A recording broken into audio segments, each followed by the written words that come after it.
Hello everyone, आज देखते हैं यूके ट्रिपल एससी और यूके पीएससी एग्जाम के लिए प्रैक्टिस सेट नंबर 11, जिसमें हिंदी, उत्तराखंड और जीएस के क्वेश्चंस को शामिल किया गया है। अगर आप उत्तराखंड स्टेट एग्जाम की तैयारी कर रहे हैं, यानी कि यूके ट्रिपल एससी और यूके पीएससी के अधीन एग्जाम्स की तैयारी कर रहे हैं, तो ये प्रैक्टिस सेट आपके लिए इंपॉर्टेंट हो सकता है। इसके अलावा अगर आप अदर स्टेट एग्जाम की तैयारी भी कर रहे हैं तो भी ये प्रैक्टिस सेट इंपॉर्टेंट हो सकता है, क्योंकि इसमें हिंदी और जीएस के क्वेश्चन हैं। तो चलिए शुरू करते हैं अपना पहला क्वेश्चन। फर्स्ट क्वेश्चन है, ए और ए वर्ण क्या कहलाते हैं? तो इसमें 4 ऑप्शन दिए, A B C D. Right answer होगा ऑप्शन डी, कंठ तालव्य वर्ण। यानी कि जो ए है और ए है वो वर्ण कंठ तालव्य हैं। ए का जो निर्माण है वो अ और ई से मिलकर हुआ है। अ का उच्चारण स्थान होता है कंठ और ई का उच्चारण स्थान होता है तालु।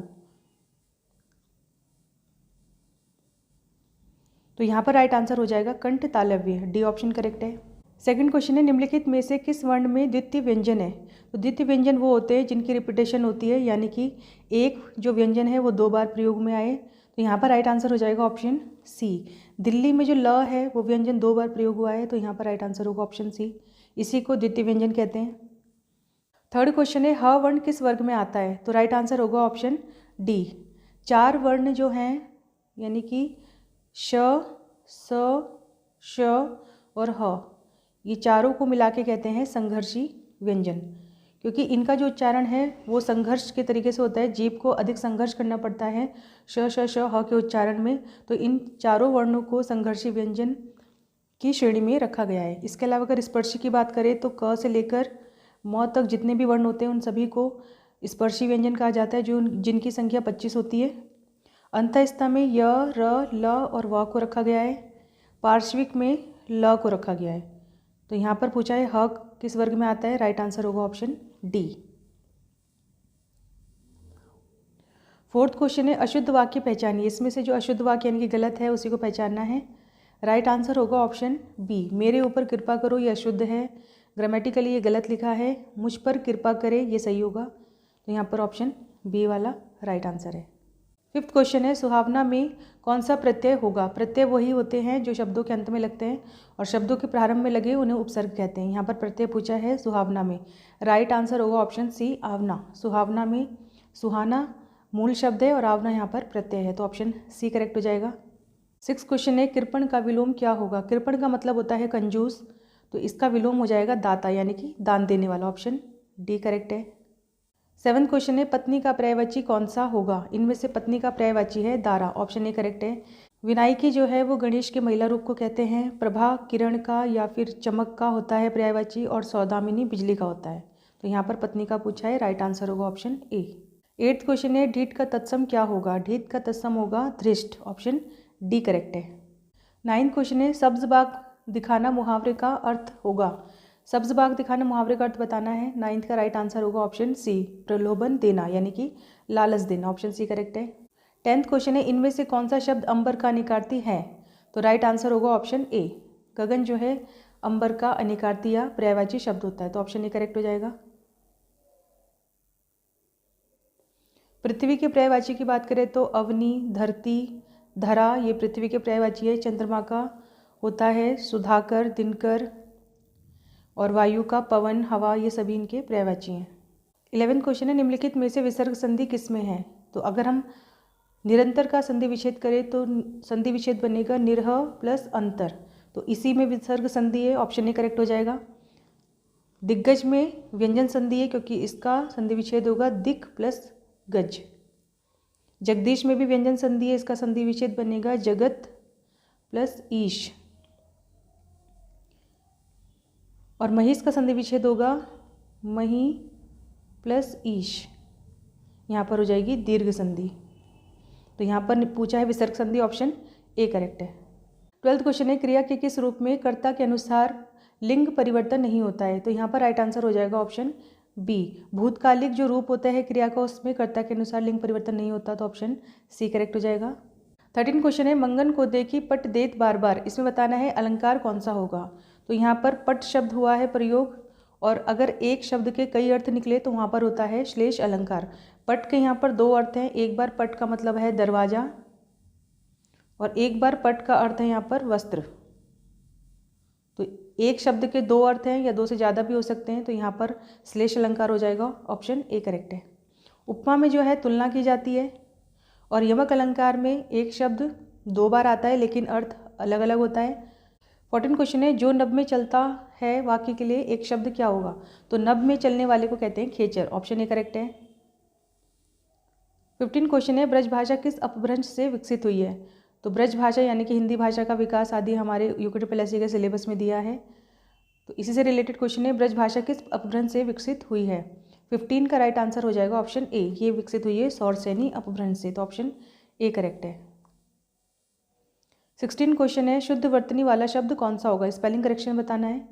16 का राइट आंसर हो जाएगा ऑप्शन बी, आनुषंगिक, ऐसे लिखा जाता है। अ के बाद आकार डंडा आता है और श के ऊपर बिंदी आती है, आनुषंगिक। 17 क्वेश्चन है, महादेवी वर्मा द्वारा रचित अतीत के चलचित्र का प्रकाशन कब हुआ था? तो महादेवी वर्मा का स्मरण है ये अतीत के चलचित्र और इसका प्रकाशन 1941 में हुआ था, तो ऑप्शन बी करेक्ट है। 18 क्वेश्चन है, कार्यालय आदेश में किस संबोधन शब्द का प्रयोग होता है? तो पत्र लेखन का भी हमारे यूकेटीपीएससी के सिलेबस में दिया है और यहाँ पर पूछा है कार्यालय आदेश में किस संबोधन शब्द का प्रयोग होता है? तो राइट आंसर होगा ऑप्शन डी, इनमें से कोई नहीं। कार्यालय आदेश और कार्यालय ज्ञाप दोनों में ही किसी भी संबोधन शब्द का प्रयोग नहीं होता है और ना ही इनमें समापन शब्द का प्रयोग होता है।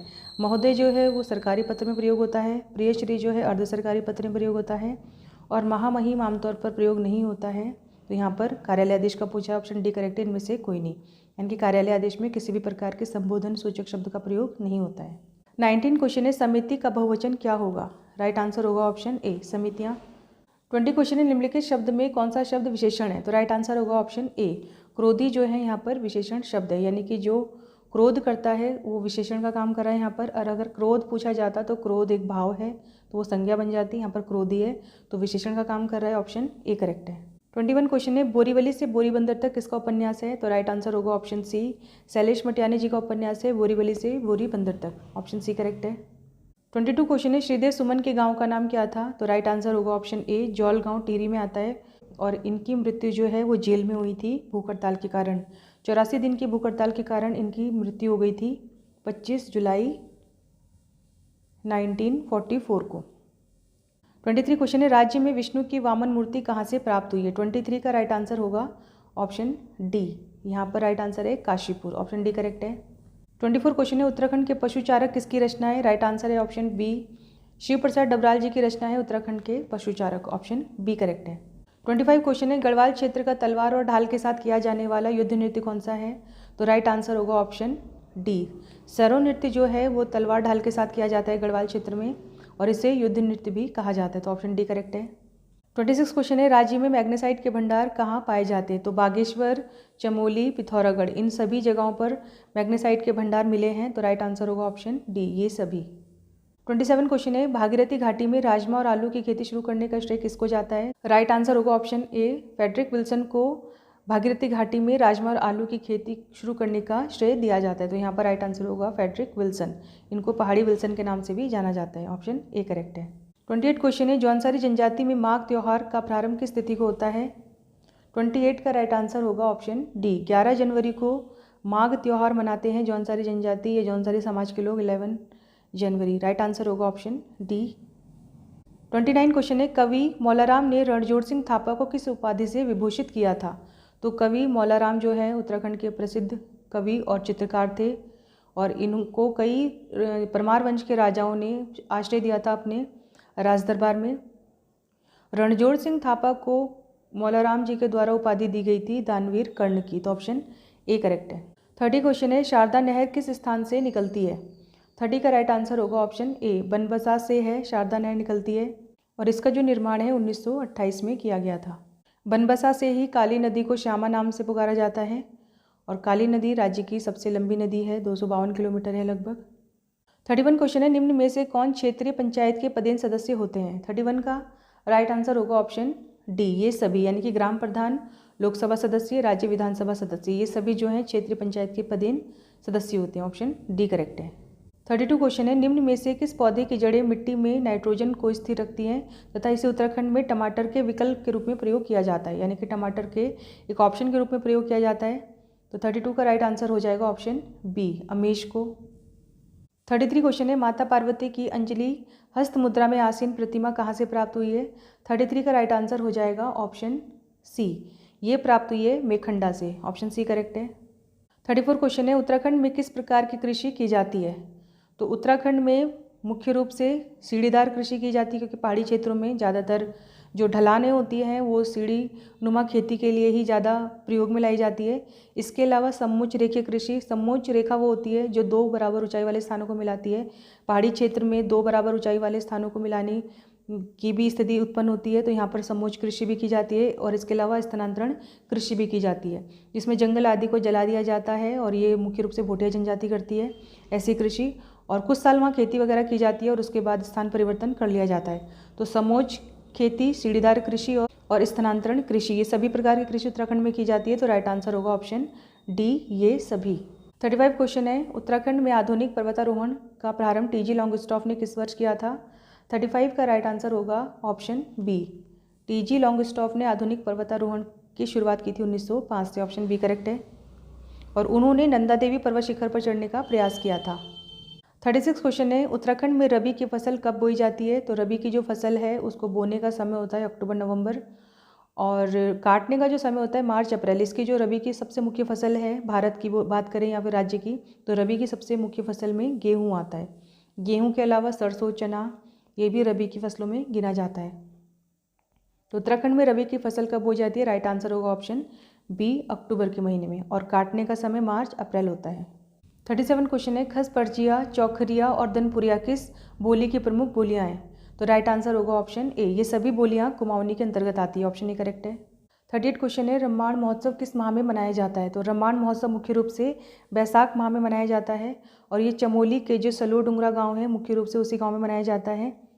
वर्तमान में जो रम्माण है उसे 2009 में विश्व धरोहर सूची में भी शामिल किया गया है, तो राइट आंसर होगा ऑप्शन ए, बैसाख माह में। 39 क्वेश्चन है, राज्य के किस व्यक्ति ने 14 वर्ष की आयु में नमक सत्याग्रह में भाग लिया था तथा 15 दिन तक जेल यातना सही थी? 39 का राइट आंसर होगा option B, Shridev Suman ji, option B correct है।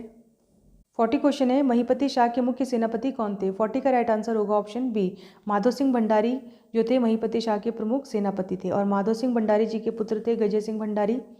इन्हीं का बलिदान देकर जो है टिहरी में गुल का निर्माण किया गया था, जिसे मलेथा की गुल कहा जाता है, तो राइट आंसर होगा ऑप्शन बी, माधो सिंह भंडारी, यही महिपति शाह के प्रमुख सेनापति थे।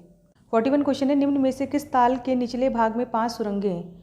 तो निकासी के रूप में 5 सुरंगें बनाई गई थी तड़ाक ताल के नीचे, ऑप्शन ए करेक्ट है, और ये वर्तमान में अल्मोड़ा में स्थित है, ऑप्शन ए करेक्ट है। अन्य ताल की बात करें तो नौकुचिया ताल नैनीताल में है, मल्ली ताल नैनीताल में है, और अप्सरा ताल टिहरी में है। 42 क्वेश्चन है, चंडी प्रसाद भट्ट को पद्म विभूषण किस वर्ष प्रदान किया गया था? तो चंडी प्रसाद भट्ट जी ने राज्य में पर्यावरण क्षेत्र में कई उत्कृष्ट कार्य किए हैं। इन्हें 1982 में रमन मैग्सेसे पुरस्कार भी दिया गया है। यहाँ पर पूछा है पद्म विभूषण सम्मान, तो राइट आंसर होगा ऑप्शन सी, 2005 में इन्हें पद्म विभूषण से सम्मानित किया गया था। 43 क्वेश्चन है, पवारकालीन अभिलेखों को अधिकतर लिखा गया है। यहाँ पर भाषा बतानी है कि जो पवारकालीन अभिलेख हमें ज़्यादातर मिले हैं उनकी भाषा मुख्य रूप से क्या है? तो राइट आंसर है ऑप्शन सी, मुख्य रूप से पवार अभिलेख जितने भी मिले हैं मतलब ज़्यादातर वो सभी गढ़वाली में ही मिले हैं, तो ऑप्शन सी करेक्ट हो जाएगा। 44 क्वेश्चन है, उत्तराखंड में फरण क्या है?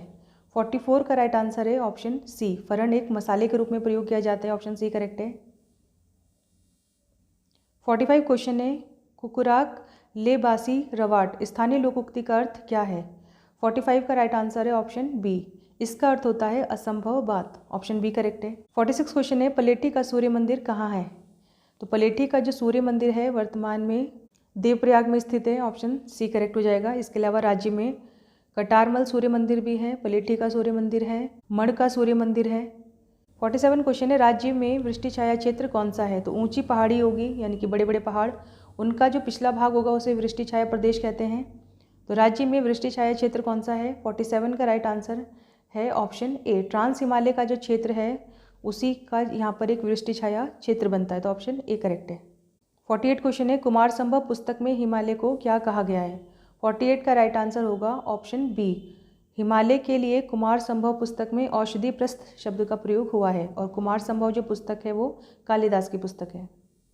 49 क्वेश्चन है, गोपेश्वर के त्रिशूल पर अंकित 1223 में किस शासक की विजय का वर्णन मिलता है? राइट आंसर होगा ऑप्शन ए, अशोक चल की विजय का वर्णन मिलता है 1223 में मिले त्रिशूल लेक में, और अशोक चल जो है उसका आक्रमण नेपाल की तरफ से हुआ था उत्तराखंड में। राइट आंसर है ऑप्शन ए। 50 क्वेश्चन है, उत्तराखंड में रेलवे का कौन सा अंतिम स्टेशन गढ़वाल और कुमाऊं दोनों क्षेत्रों के लिए उपयोगी है?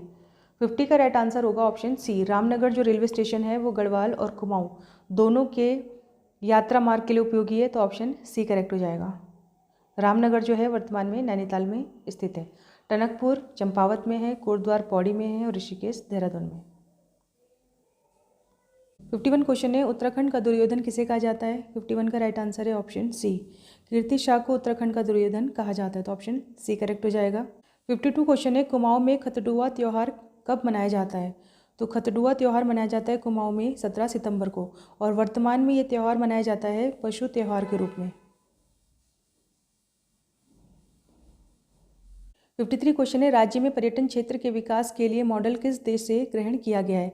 तो पर्यटन जो है उत्तराखंड की अर्थव्यवस्था का मुख्य आधार है, और पर्यटन क्षेत्रों को बढ़ावा देने के लिए यहाँ पर अपनाया गया है सिंगापुर मॉडल को, ऑप्शन डी करेक्ट है।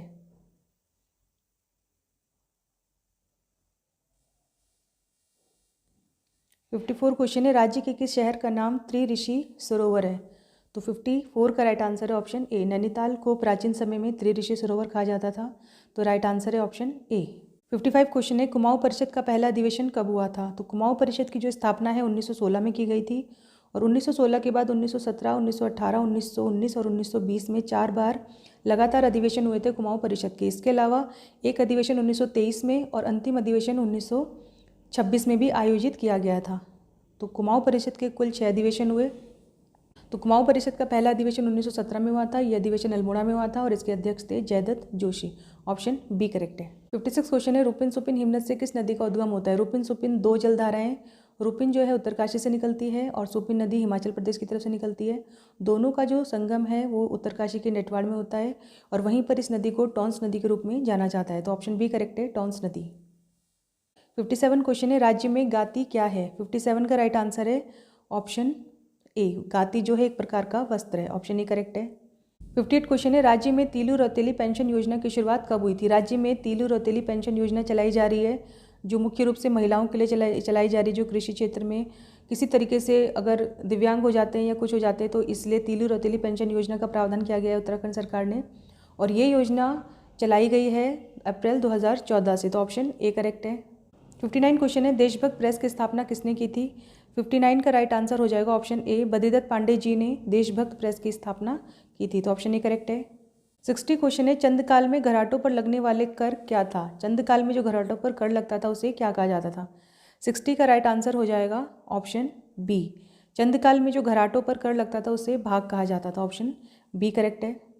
61 क्वेश्चन है, इनमें से किसकी नियुक्ति राज्यपाल द्वारा नहीं की जाती है? तो 61 का राइट आंसर हो जाएगा ऑप्शन सी, उच्च न्यायालय के जो न्यायाधीश होते हैं इनकी नियुक्ति राज्यपाल नहीं करता है, क्योंकि उच्च न्यायालय के न्यायाधीश की जो नियुक्ति होती है वो भारत में 1993 से चले आ रहे कॉलेजियम प्रणाली के अनुसार की जाती है, और कॉलेजियम में 5 लोग होते हैं।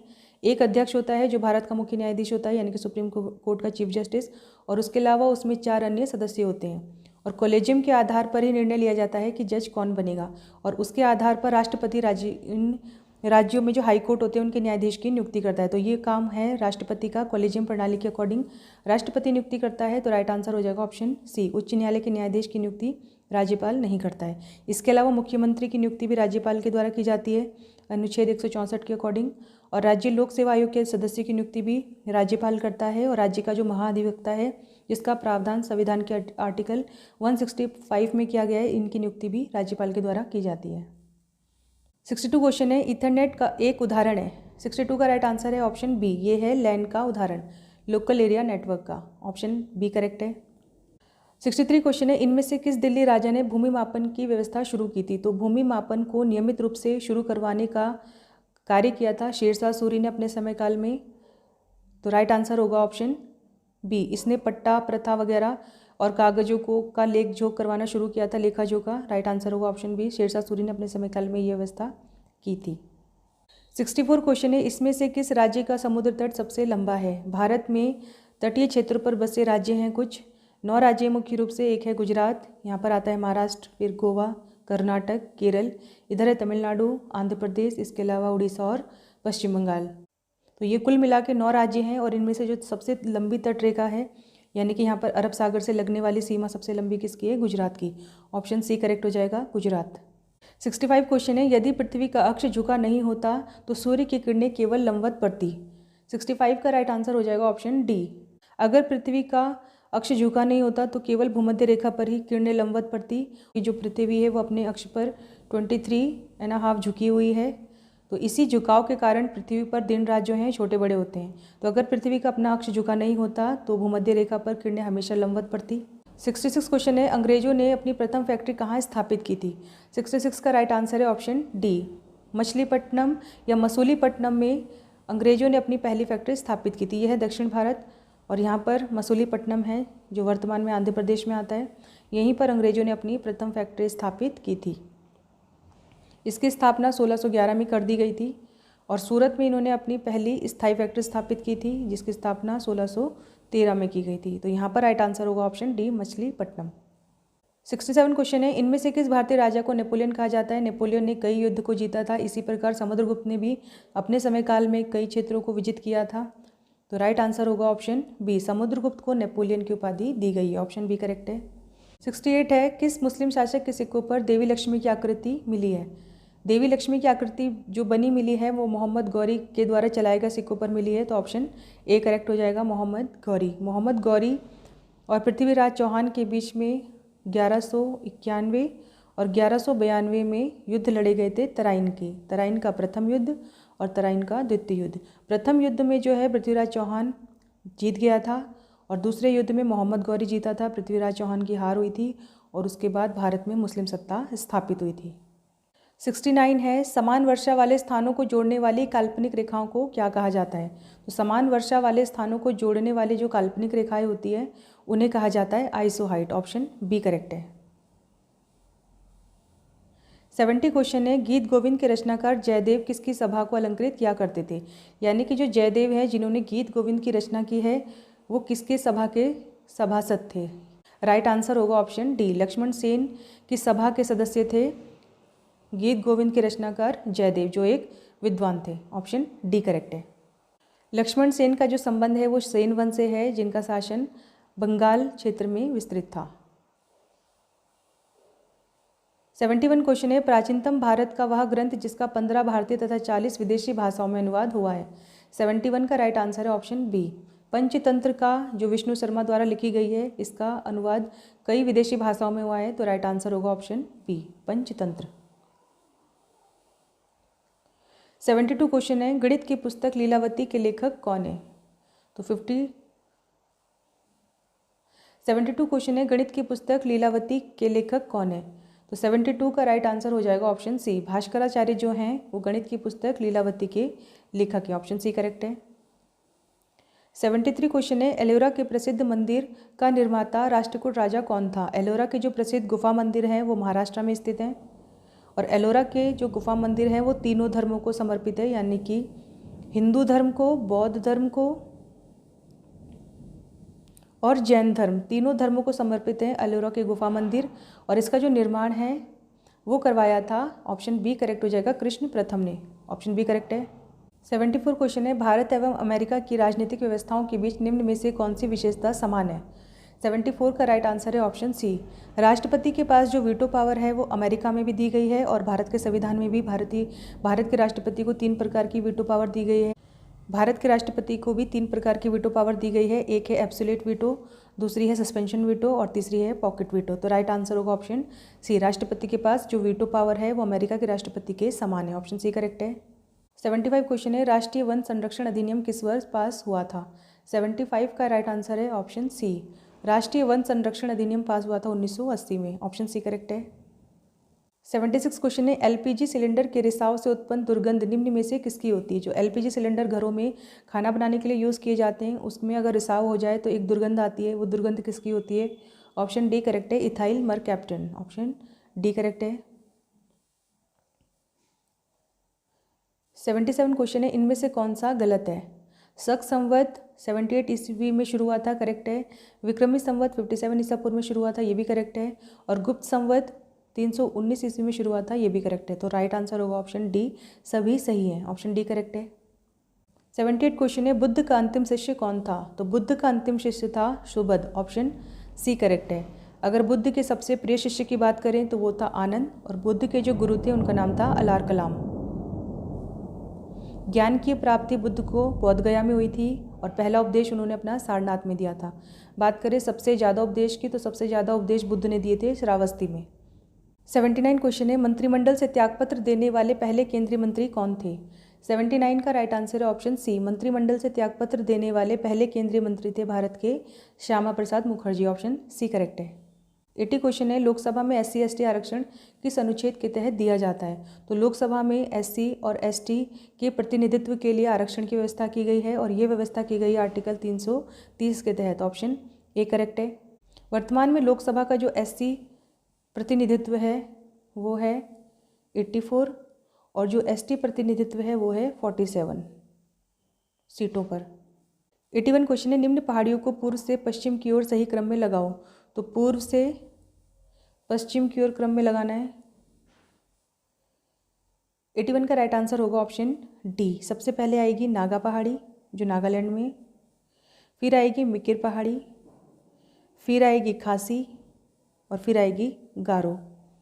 तो अगर पूर्व से पश्चिम क्रम देखें तो नागा, मिकिर, खासी और गारो, और पश्चिम से पूर्व की तरफ देखें तो गारो, खासी, मिकिर और नागा। तो राइट आंसर होगा ऑप्शन डी। 82 क्वेश्चन है, उड़ीसा का तालचेर क्यों प्रसिद्ध है? तालचेर जो है उड़ीसा में है, और ये जो प्रसिद्ध है कोयले के लिए प्रसिद्ध है, ऑप्शन ए करेक्ट है। 83 क्वेश्चन है, नागरिकों के मूल कर्तव्य संविधान के किस भाग में? तो मूल कर्तव्य जो है मूल रूप से संविधान में नहीं थे, इन्हें 42वें संवैधानिक संशोधन के माध्यम से 1976 में संविधान में जोड़ा गया था। और मूल कर्तव्यों का जो कॉन्सेप्ट है वो रशियन कॉन्स्टिट्यूशन से प्रेरित होकर संविधान में जोड़ा गया। इनका जो प्रावधान है संविधान के भाग 4A में किया गया है, क्योंकि भाग 4 में तो नीति निर्देशक सिद्धांत है, और 4A में जोड़ा गया है मौलिक कर्तव्यों को, ऑप्शन डी करेक्ट है। और इनका वर्णन जो है संविधान के अनुच्छेद 51A में है। संविधान में मूल कर्तव्यों को जोड़ने के लिए समिति का निर्माण किया गया था, और ये कमेटी बनी थी सरदार स्वर्ण सिंह कमेटी के नाम से। और मूल कर्तव्यों के लिए सरदार स्वर्ण सिंह कमेटी जो है वो इंदिरा गांधी जब प्रधानमंत्री थी उनके समय काल में बनाई गई थी, ऑप्शन डी करेक्ट है। यहाँ पर 4A में मूल कर्तव्यों का प्रावधान किया गया है। 84 क्वेश्चन है, आसन बैराज का निर्माण कब हुआ था? तो आसन बैराज जो है वो देहरादून के पास स्थित है, और इसका निर्माण हुआ था 1967 में, ऑप्शन बी करेक्ट है। ये यमुना नदी पर बना है। 85 क्वेश्चन है, ASCII यानी कि स्काई का पूरा नाम क्या है? फुल फॉर्म बतानी है यहाँ पर। 85 का राइट आंसर है option A, American standard code for information interchange, इसकी फुल फॉर्म है, ऑप्शन ए करेक्ट है। 86 क्वेश्चन है, शिव समुद्रम जल विद्युत परियोजना किस राज्य में स्थित है? शिव समुद्रम जो जल विद्युत परियोजना है वो कावेरी नदी पर बनी है, और ये है ऑप्शन डी करेक्ट है, कर्नाटक राज्य में स्थित, ऑप्शन डी करेक्ट हो जाएगा। 87 क्वेश्चन है, किसने कहा था कि संविधान को संघात्मकता के तंग ढांचे में नहीं ढाला गया है? 87 का राइट आंसर है ऑप्शन ए, अंबेडकर जी का कथन था कि संविधान को संघात्मकता के तंग ढांचे में नहीं ढाला गया है, यानी कि केंद्र में हमारा जो है भारत और उसके कुछ राज्य और केंद्र शासित प्रदेश हैं, लेकिन राज्यों को भी कानून आदि बनाने की स्वायत्ता दी गई है, तो संघात्मकता के तंग ढांचे में नहीं है हमारा जो भारत का संघ रूप है। तो राइट आंसर होगा option A, Ambedkar ji. 88 question है, योजना आयोग की संस्तुति पर भारत सरकार ने उत्तराखंड को विशेष राज्य का दर्जा कब दिया था? तो योजना आयोग की संस्तुति पर भारत सरकार ने उत्तराखंड को विशेष राज्य का दर्जा दिया था 1 अप्रैल 2001 को, ऑप्शन ए करेक्ट है। 89 क्वेश्चन है, बंधुआ मजदूरी प्रणाली अधिनियम कब पास हुआ था? 89 का राइट आंसर है ऑप्शन बी, बंधुआ मजदूरी प्रणाली अधिनियम जो है 1976 में पास हुआ था, ऑप्शन बी करेक्ट है। 90 क्वेश्चन है, भारत में राष्ट्र आय का आंकड़न किसके द्वारा किया जाता है? 90 का राइट आंसर है ऑप्शन डी, केंद्रीय सांख्यिकी संगठन के द्वारा भारत में राष्ट्रीय आय का यानी कि जो नेशनल इनकम होती है उसकी कैलकुलेशन यानी कि आंकड़न किया जाता है। तो ऑप्शन डी करेक्ट है, केंद्रीय सांख्यिकी संगठन यानी कि सेंट्रल स्टैटिस्टिकल ऑर्गेनाइजेशन। तो ये थे हिंदी के 20 क्वेश्चन, उत्तराखंड के 40 और 30 GS के क्वेश्चंस। इसके अलावा इसमें रीजनिंग के क्वेश्चंस हैं जिनको सॉल्व करके आप अपना आंसर लगा लीजिए। अगर इस पेपर में आपके 70+ नंबर आते हैं तो अच्छा स्कोर है। ये प्रैक्टिस सेट उत्तराखंड के आने वाले सभी एग्जाम के लिए इम्पॉर्टेंट हो सकता है। चाहे एसआई की भर्ती हो, कनिष्ठ सहायक हो, आरओ हो, हाई कोर्ट की भर्ती हो, इसके अलावा कितने भी एग्ज़ाम हो, सभी के लिए इम्पोर्टेंट है। ये प्रैक्टिस सेट लगातार अपलोड किए जाएंगे हमारे चैनल के माध्यम से। इस तरीके के प्रैक्टिस सेट अगर आप देखना चाहते हैं तो चैनल को सब्सक्राइब कर लीजिए। वीडियो अच्छा लगा हो तो एक लाइक कर दीजिए।